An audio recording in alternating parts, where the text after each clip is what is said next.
Welcome to the Women of Excellence Broadcast Ministry. This is Suzanne, Evangelist Suzanne Neal. I wanted to come on to share some things that I have been um, dealing with over the past years of my life.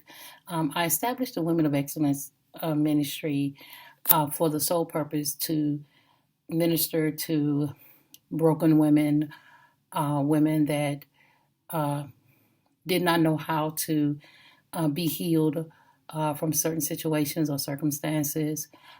Just wanted to bring the woman back to wholeness.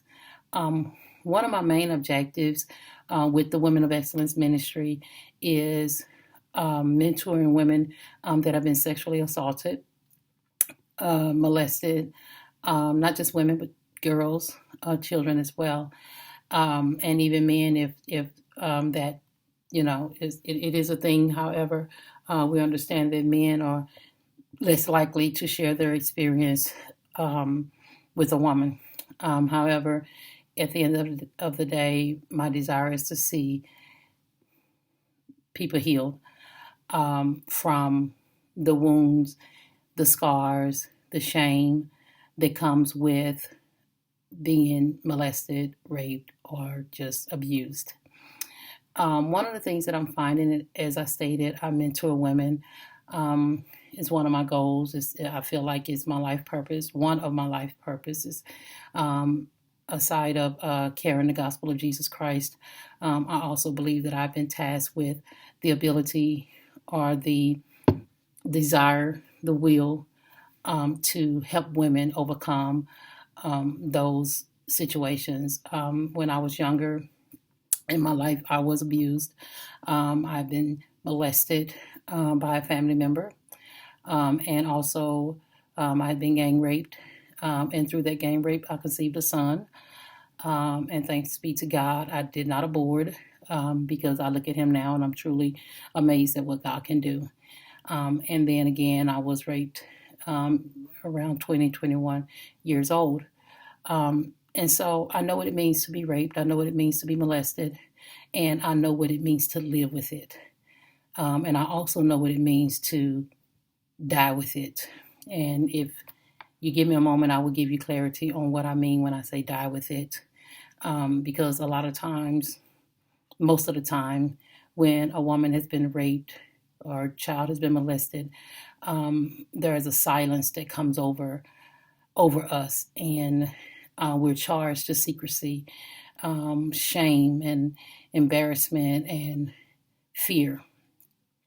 And so a lot of times we find ourselves dying our identity, our purpose, our mind.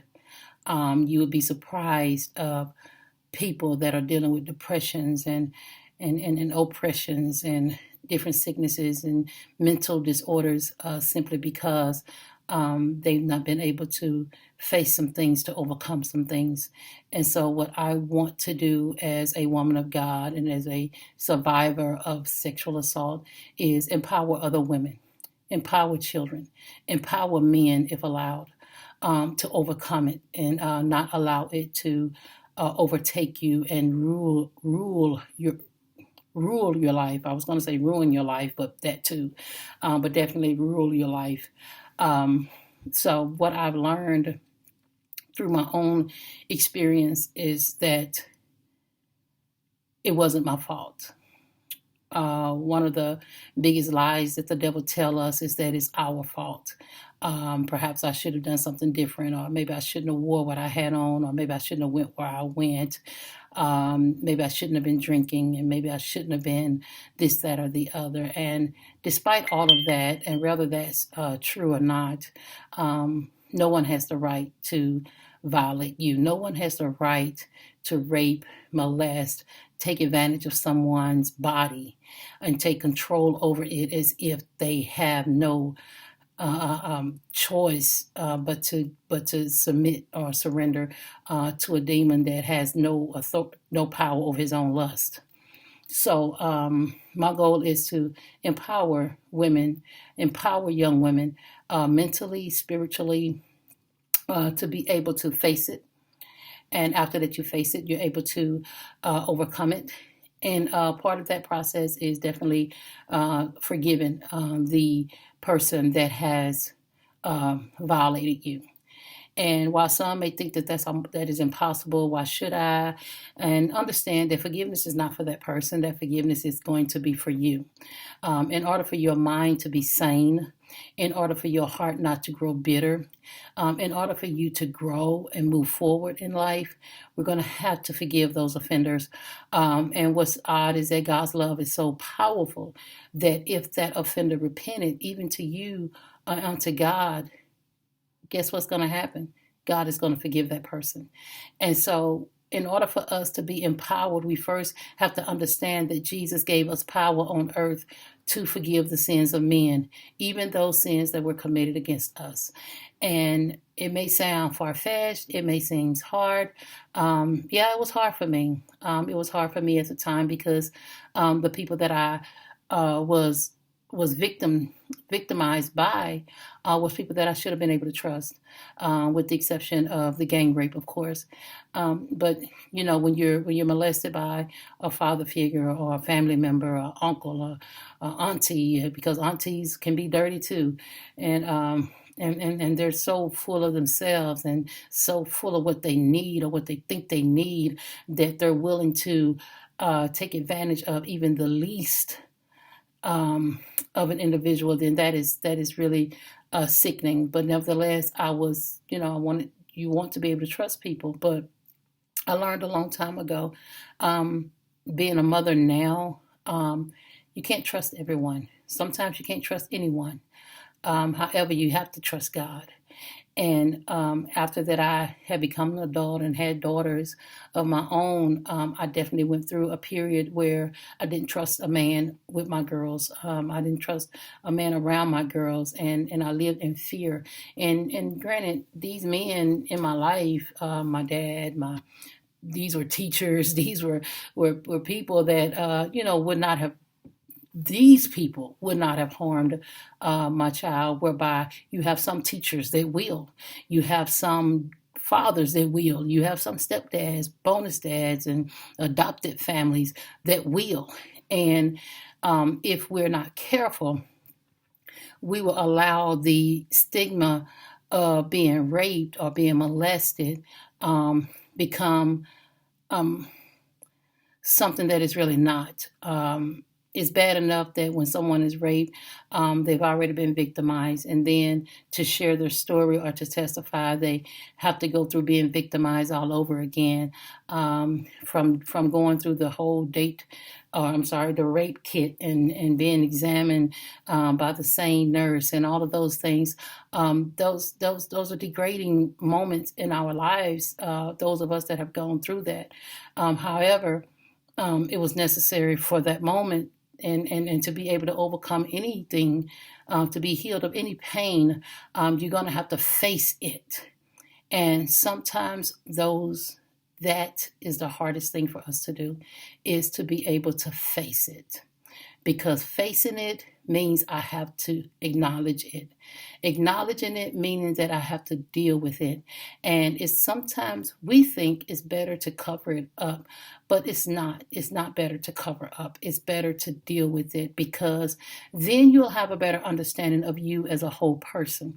Because those things that are secretive, those things that we're not dealing with and we're pushing them up under the rug and nobody's talking about it, and there are some places that still happens, where people are ashamed to talk about it, or people are sworn to secrecy, and they die with it. They die in bitterness. They die never fulfilling their purpose because of an act that was done to them. But I come to share with you by my very own experience, that God is a God that will heal you, deliver you, and put you in a place where you can bring deliverance to others. When God told Joseph, what the enemy meant for harm, I'm going to turn it for your good. Yeah, the enemy thought he had me. The devil thought I had lost my identity. He thought that I would never ever speak of the things that happened to me, because he knew that if he had me silent, then there was no power. Because understand, there's power in your words. There is power in the things that we say, but also understand there is power in the things that you don't say. Because what you don't say can give someone else the ability to continue to act in their aggression, act and behave in the way that they're behaving. For instance, I've talked to many young women, and one of the common things that I hear is, I haven't told nobody, no, I didn't tell nobody. And because that's one of the questions I ask, have you got to the point where you have had that conversation with someone that you need to have the conversation with, whether it be the authorities, whether it be an agency, whether it be your counselor, whether it be your husband, because you'd be surprised of women that have been molested and raped and have not even told their husband, and their husband don't know why that woman is so emotionally disconnected. The husband don't know why that woman is so moody and so all over the place, and why one minute she might feel like being with him, and then the next minute she may not want to be with him. And so sometimes we don't understand the things that we're not saying, or the things that needs to be said. And so anyway, that common thing is, no, I haven't told anybody. And then of course my next question is, well, do you think it will assist? Will it help you if you shared it? Do you think it would help you if you told someone? And then usually it's like, well, no, they ain't gonna believe me no way, or they ain't gonna do nothing no way, or, well, it was so long ago, and at that point, I'm thinking to myself, you have no power over yourself now, because you have allowed someone else to have that power. Not only have you allowed someone else to have that power, but you've also allowed someone else to continue on in their behavior. And the reason why I say that is because so many times we people are molesting our daughters, they're molesting our nieces, they're molesting our nephews, and all of this. And because they're a family member, don't nobody want to say nothing, and we want to keep it hush hush, and we want to act like it didn't happen. While that daughter, that niece, that nephew is bleeding, and that uncle, that daddy, that whoever, auntie or whoever it was, is going on violating others. We can't expect a change if we're not willing to cry out, if we're not willing to talk about it, if we're not willing to deal with it. We can't expect a change. We can't expect people to stop doing what they're doing if we're not going to hold them accountable. The word of the Lord said the law is for the lawless, meaning if you break the law, guess what? There's a law for you. There is a judgment for you. And you are brought before the courts, and the courts, your peers, will judge you. But so many molesters and rapists, serial molesters and serial rapists, have never, ever, ever been held accountable for their behavior. They've never been charged. They've never been openly accused. They've never been exposed. So they continue in their way. I would like to speak to those that have had the courage to tell it, to call the authorities, to call that person out, and let that person know, no, what you did was wrong. I want to commend you, because what you did, you were able not only to use your voice, but you was also able to stop that vessel from being the perverted person and causing others to be victims as you were. So I commend you, because that took courage. It takes courage. It's not lightly. It takes courage. It takes madness sometimes. When I say madness, it takes someone getting angry for what was done to them, and realizing that this person did not have the right to do this. So I commend you for speaking out. And for those of you whose voice have been silenced, I also want to speak to you. I want you to know that you matter. I want you to know that you are important. I want you to know that no one has the right to take advantage of you, or take you for granted and abuse you in any kind of way. And it may not be sexually. It could be domestic. You may be in a situation where someone is beating you. You are valuable, and you have to view yourself as a valuable person. Because if you don't, you will continually succumb to being abused. Until you are able to speak out, you will die in desolation. And this leads me to my text. And I've not done a Shame of Tamar's moment in a long time, but I just felt to do one today um, with some of the mentoring that I've done today. And I just want to share a little bit of Tamar's experience. And that's found in 2 Samuel 13 and 1. And I'm going to give you a backdrop. Matter of fact, I'm going to paraphrase it, and you can go read it. But we'll go from 2 Samuel 13:1 through, I guess we'll go down to yada, yada, yada, 16, to the 16th verse. And so I'm going to paraphrase the story. You can go and read it. Okay. So basically what this story is about a young woman who was a virgin. Matter of fact, this was David's daughter. She was beautiful and she was fair. She had a coat of many colors, sort of say, but the coat that she had on, the robe that she wore, identified her as pure, a virgin, never been touched. And so, and there came a time where she had a brother, and that brother's name was Ammon. Ammon, he lusted after her. He wanted her so bad he made himself sick, and so he hooked up with a bad counsel, and the counsel, his friend, told him, "Hey, you want her? Hey, I tell you what." Go in there and lay down and act like you sick, and have old King David send her to you. And you know how people do. People, they will set you up for the kill. They will set you up, and you don't even realize that you are a prey. So here, Tamar, hey, first of all, this is my brother. It ain't that kind of a thing. But at the end of the day, back then, that's what they did. They sisters and brothers, they hooked up, and they kept replenishing the earth. But that's not what we do today, because it's just so many. But at the end of the day, we are sisters and brothers in Christ, if those of us that believe Christ. Anyway, so Tamar, Ammon played sick and called over, told David and said, David, will you send Tamar over here to, I'm sick. Can you send her over here to fix me some soup, or just take care of me, rub my neck, rub my back, help me feel better. And so here it is, don't think nothing bad about it. So David sends his daughter over there, and he said, hey, Tamar, go on over there, check on your brother. Sound like he's not doing too good. Make sure you give him what he needs. Make sure you feed him. Make sure you got some hot soup or whatever it is that he needs physically to feel better.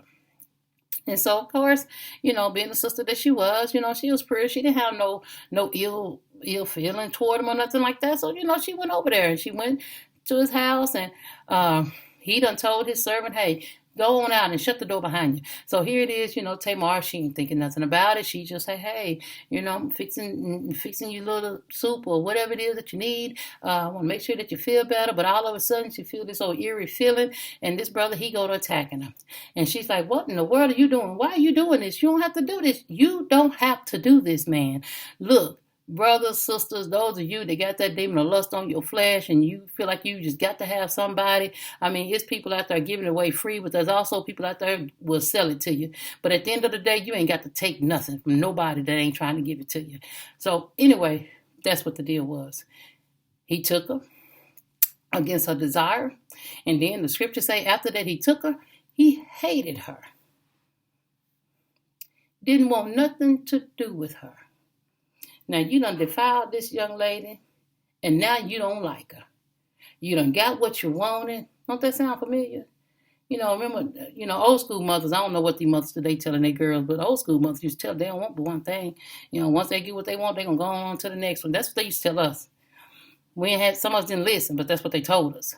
So anyway, here it is, Tamar, she done been raped by her own flesh and blood brother. And if you're going down past the 16th verse, you'll find out that her brother Absalom told her, don't say a word. Now, right, yeah, Absalom had his own agenda. He had his reason for saying that. But what he didn't realize was that her silence took her to desolation. And so we have to be careful with being silent, because this would eat up your fruit on the inside of you. It will eat up your peace. It'll eat up your joy. It'll eat at you. And you will find yourself not able to produce the fruit and be happy, be joyous as the Lord will have us to be while we're in silence. So Tamar died in desolation. The scripture says she was desolate. And that leads me to believe that she never came out of it. She no doubt went somewhere and went into a deep depression and all this time where she loved herself and she was beautiful and she was single and she was preparing herself to saving herself for marriage, and all of a sudden this dude done did the fool, and here it is now she is a victim. And what she took her most pride in, she no longer have. And now that she no longer have it, she's desolate. So he strips her of her identity. He strips her from her power. He strips her from all that she was. And she went into desolation. And I want to encourage those of you that are silent to hold not your peace. Do not let this eat at you. Do not let this destroy you. Do not let this ruin your future. Don't let it ruin your marriage. Get the counsel, get the help that you need to overcome what it is that you're dealing with internally. Because I would tell anyone from my own experience, and not counting the experiences of those that I've spoken with, it's not easy. It's not easy balancing, because there are times that you may be doing well, and then another time you may find yourself just in utter disgust. You may find yourself in tears and trying to figure out, why am I crying so much? You may find yourself depressed and not even wanting to talk and not even know what it is that you need to talk about. Find yourself angry with people for no reason. In actuality, you're angry at what happened to you. And so now your husband is dealing with it. Now your children are dealing with it. They are feeling the wrath because you refuse to talk about it. You refuse to be healed. I just want you to know on today, you can be healed. I have been healed, and you too can be healed. You can overcome. You can forgive, and you could have a prosperous life and a well-made marriage. This is Evangelist Suzanne Neal. Thank you so much for your time today. And I pray that I've said something to help you, to get you to thinking about some things. And if you like it, like my video, subscribe to it, for there is more to come. Again, this is the Women of Excellence broadcast with Evangelist Suzanne Neal, and God bless you.